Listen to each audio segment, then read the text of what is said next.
IPL ചരിത്രത്തിൽ മുമ്പെങ്ങുമില്ലാത്ത വിധം മിന്നിത്തിളങ്ങുന്ന പ്രകടനം കാഴ്ചവെക്കുകയാണ് വിരാട് കോഹ്ലിയുടെ RCB. IPL 18ാം സീസണിൽ പ്ലേ ഓഫ് ബർത്തിനായുള്ള പോരാട്ടം ആവേശകരമായ ഒരു ഫോട്ടോ ഫിനിഷിംഗിലേക്ക് നീങ്ങുകയാണ്. 46 മത്സരങ്ങൾ ടൂർണമെന്റിൽ പൂർത്തിയായി കഴിഞ്ഞു. ഇനി 24 മത്സരങ്ങൾ മാത്രമാണ് ലീഗ് സ്റ്റേജിൽ ബാക്കിയുള്ളത്. പ്ലേ ഓഫിലെത്തുന്ന ടീമുകൾ ആരൊക്കെയാകും എന്നതിനെക്കുറിച്ച് ഏറെക്കുറെ ഒരു ചിത്രം തെളിഞ്ഞിട്ടുമുണ്ട്. 16 പോയിന്റാണ് സാധാരണയായി പ്ലേ ഓഫിലേക്കുള്ള ഒരു യോഗ്യത മാർക്കായി കണക്കുകൂട്ടുന്നത്. 16 പോയിന്റ് ഉള്ളവർക്ക് പ്ലേ ഓഫ് ഉറപ്പിക്കാം. എന്നാൽ വളരെ അപൂർവമായി 14 പോയിന്റുള്ള ടീമുകളും പ്ലേ ഓഫിൽ എത്തിയിട്ടുണ്ട്. ഒന്നിലേറെ ടീമുകൾക്ക് ഒരേ പോയിന്റ് ലഭിക്കുകയാണെങ്കിൽ മികച്ച നെറ്റ് റൺ റേറ്റ് ആണ് അവിടെ നിർണായകമാകുന്നത്. കഴിഞ്ഞ ദിവസം ഡൽഹി ക്യാപിറ്റൽസിനെതിരെ നേടിയ തകർപ്പൻ ജയത്തോടെ പ്ലേ ഓഫിന്റെ അരികിലാണ് റോയൽ ചലഞ്ചേഴ്സ് ബാംഗ്ലൂർ. ഇപ്പോൾ 6 ടീമുകളാണ് ആദ്യ 4 സ്ഥാനത്തിന് വേണ്ടി പ്രധാനമായും മത്സരിക്കുന്നത്. ബാക്കിയുള്ള 4 ടീമുകൾ ഏറെക്കുറെ പുറത്തായെന്ന് തന്നെ പറയാം. ഇപ്പോഴത്തെ സാഹചര്യത്തിൽ പ്ലേ ഓഫിലേക്ക് ഏറ്റവും സാധ്യത ഉള്ളത് റോയൽ ചലഞ്ചേഴ്സ് ബാംഗ്ലൂരിനും ഗുജറാത്ത് ടൈറ്റൻസിനുമാണ്. പോയിന്റ് പട്ടികയിൽ ആദ്യത്തെ 2 സ്ഥാനങ്ങളിൽ ഇവർ തന്നെയാണ് ഉള്ളത്. 10 മത്സരങ്ങളിൽ നിന്നും 7 ജയവും 3 തോൽവിയും അടക്കം RCBക്ക് ഇപ്പോൾ 14 പോയിന്റ്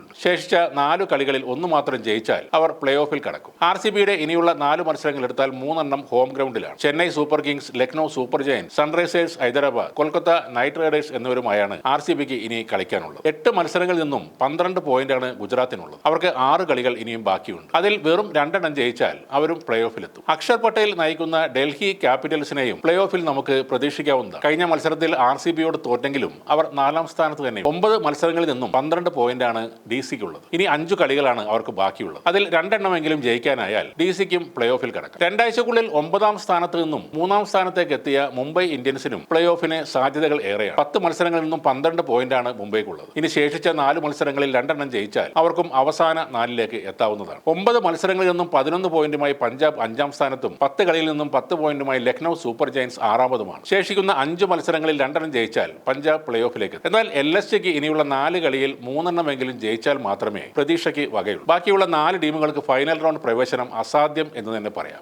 ആ 4 ടീമുകൾക്ക് ഇനി പ്ലേ ഓഫിൽ കടക്കുകയെന്നത് കൊൽക്കത്തക്കും ഹൈദരാബാദിനും ബാക്കിയുള്ള 5 കളികളും ജയിച്ചാൽ മാത്രമേ 16 പോയിന്റ് എന്ന യോഗ്യതാ മാർക്കിൽ എത്താൻ സാധിക്കുകയുള്ളൂ. സഞ്ജുവിന്റെ രാജസ്ഥാൻ റോയൽസിനും ധോണിയുടെ ചെന്നൈക്കും ഇനിയുള്ള എല്ലാ കളികളും ജയിച്ചാലും 14 പോയിന്റ് മാത്രമേ ലഭിക്കൂ. അതുകൊണ്ട് വലിയ അത്ഭുതങ്ങൾ സംഭവിച്ചാൽ മാത്രമേ ഈ 2 ടീമുകളും പ്ലേ ഓഫ് കളിക്കുകയുള്ളൂ.